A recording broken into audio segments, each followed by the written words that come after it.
So today was decision day, I guess you could call it, for the Edmonton Oilers to match the offer sheets of Philip Broberg and Dylan Holloway, and they have decided to not go down that path. They are not matching the offer sheet of either of these players, and they are now property of the St. Louis Blues. However, a lot has unraveled in this past week that made you think they were going to match these offer sheets.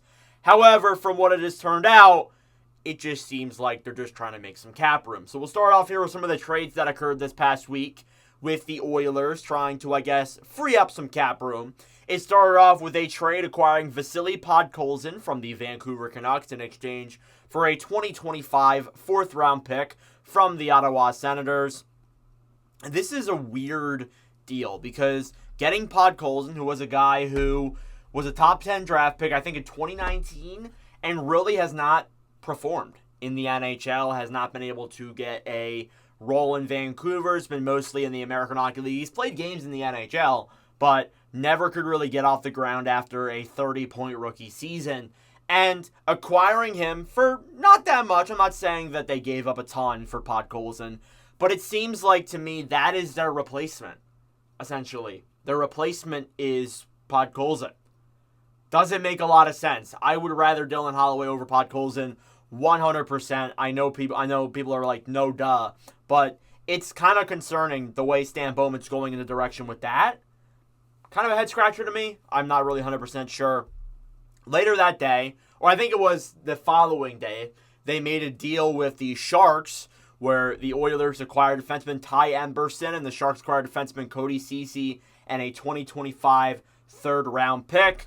Honestly, it's a good deal for the Sharks. They improved their blue line. They get a third-round pick in 2025. And the Oilers get Ty Emberson, who, with the way the Oilers' depth chart is, he might honestly make the team. Just because of how many defensemen they've lost. They lost 2 defenders that were in their top 6 to this point. So it's definitely interesting. And that's what made me think that they were going to match these offer sheets, or at least one of these players, because there were talks of Evander Kane going on LTIR, and I obviously said that in a video, I think, last week when I talked about this. But that was trading away CC, Kane and LTIR.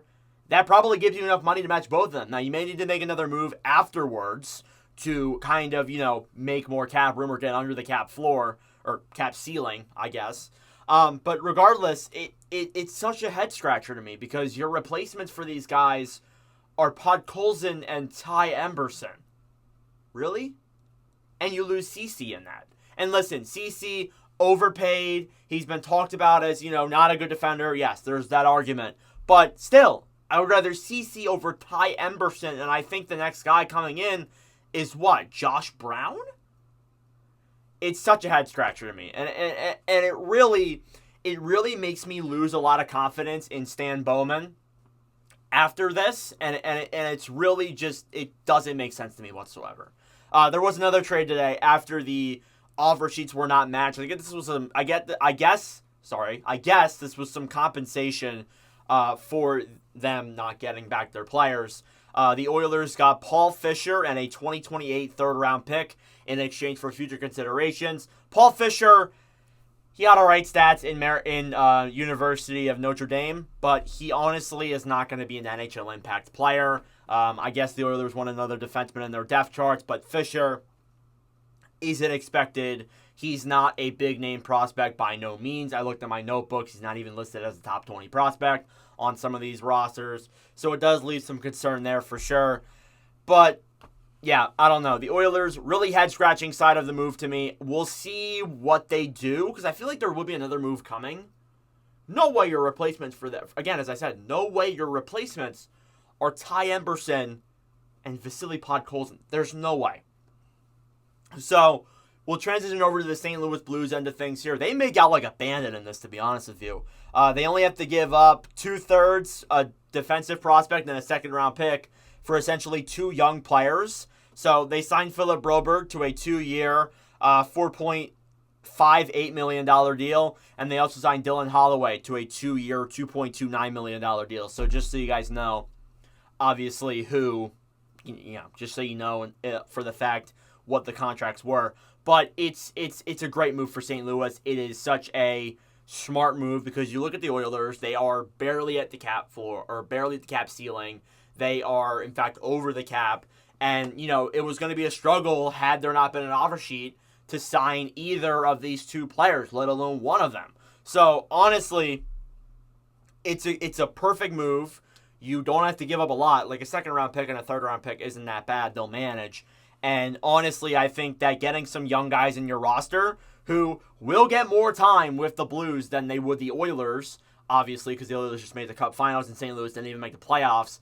You will get more time with those teams. So St. Louis honestly made out like bandits here. And I'm not going to, and again, I'm not going to put Edmonton down and say that, oh my God, this changes things, are going to be terrible. No, it's not a massive loss, but still, the moves they made following, getting Podkolzin, getting Emberson, giving up a couple picks to get those guys, really just seems like head scratchers to me.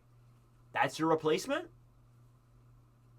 I don't know. Maybe I'm looking at it the wrong way, but I want to know your guys' thoughts. I shouldn't talk so fast. I want to know your guys' thoughts in the comment section down below because this just still seems so weird to me. And I'm not blaming St. Louis here. They made out like bandits. It's a great move. It's probably the right move, to be honest. And they did a great job here. But for the Oilers, just another head scratcher to me. But regardless, let me know your thoughts down below. Thanks for watching, and I'll see you guys in the next video. Adios.